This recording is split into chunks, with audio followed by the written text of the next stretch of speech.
Peace, sisters. I'm beautiful Ciasia. Um, doing a video once a week. I'm going to be dialoguing with you in regards to many different topics and subjects pertaining to women and what's going on in our lives. And I'm going to try to do, it's no trying. What I do is take as many experiences from myself and others to help me build a topic for here, so you and I could talk, or I'm talking to you. And the one that I wanted to cover on first was the relationships between women in terms of jealousy, envy, no trust. How do we heal or grow from that? And if we can grow, because a lot of this shit is nature. It's just the nature of woman. And we'll, continue to have these talk shows and articles and dialogues about something that's going to continue to happen regardless to whom or what. But the purpose of this video is to let women and men know that some of us master some of these qualities and traits more than others. And not saying that we are in the clear and we don't experience any of these things that women naturally, these traits that women naturally have. But again, some of us have it in check more than others. And this video is to identify the ones who don't have theirs in check. And the damage that it has caused to even sisters like myself and others who know how to function with loyalty, who know how to operate with trust, who work with an open heart, who is giving, who deals with reciprocity, who work in a true sisterhood, and then there's women that struggle with that. So I wanted to build with you briefly about my experiences just a little bit without going into detail and names, but I have experienced scenarios with women where jealousy was involved, and it has compromised sometimes my reputation and my home, hell. And it came from trust that I had, but that over the course of time, and especially the higher you grow, you're going to experience more jealousy, because we're in a time and era, we're in the era of consciousness, but there are many people that are stuck. For one, this is a scary period in time, so people are going to stand still, while others, a few, that 5%, are going to grow on. And some of that population in that 5 is women, and I'm one of them. And there have been jealousy towards me in regards to my growth and development regardless. Over the years, there have been contests and competing and, all that foolishness, because for some sisters, all we're going to do is to continue to rise above that. But it doesn't mean it doesn't have an effect. And that effect could be very detrimental to nation building. And more than ever, we need nation building. And who are the pioneers of that nation building? The woman.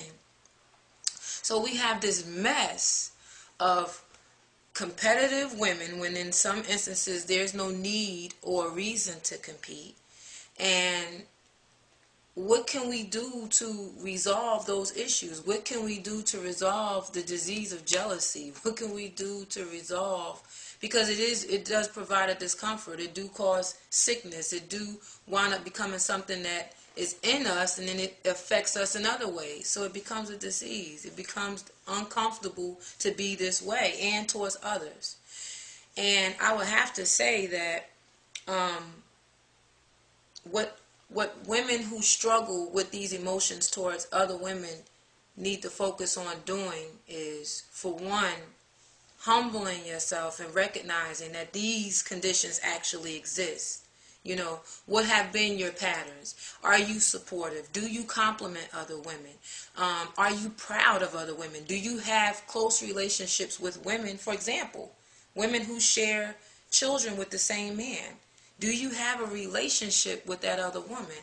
No, everybody ain't gotta live in the same house and live in that life. But we do agree that we have this common person between all of us, and that's that man. Do we get along based on that? Civil, at least. And if someone says, girl, please, which I've heard, girl, I don't know how you could do it, because I'm best friends and very close friends and sisters with sisters who have children with my baby's father. How did we get there? Oh, through a lot of struggle and strife, and through a lot of moments of jealousy, and a lot of moments of competitiveness.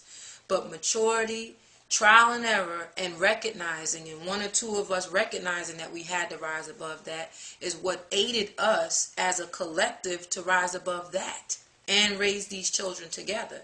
Now that's in a serious manner. I'm talking about, but there are women who can't even get along with other women in something as small as the workplace. Where have we gone wrong? What has happened to us where we can't even be civilized in the same room or space? It is not productive or conducive to our children. It is not productive or conducive in our communities. It is not productive and conducive to our men, who many of them have, for example, children with different women, or who have a relationship but they don't get along with the mother.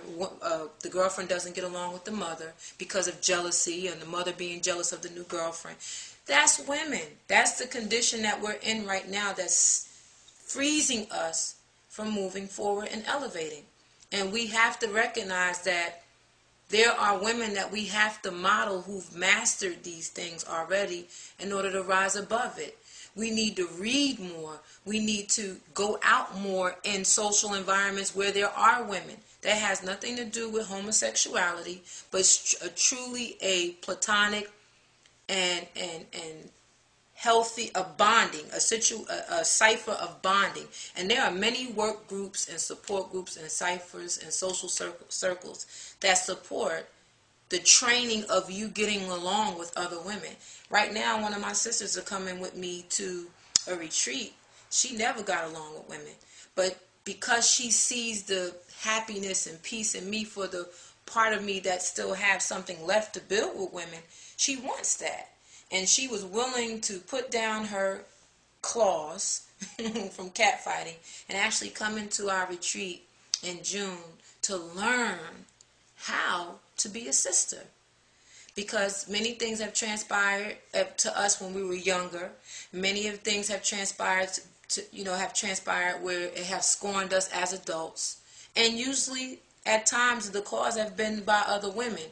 But we have to know, in order for us to be productive, in order for us to grow on, we have to do exercises and be a part of exercises and social circles that could retrain us to get along with one another at least.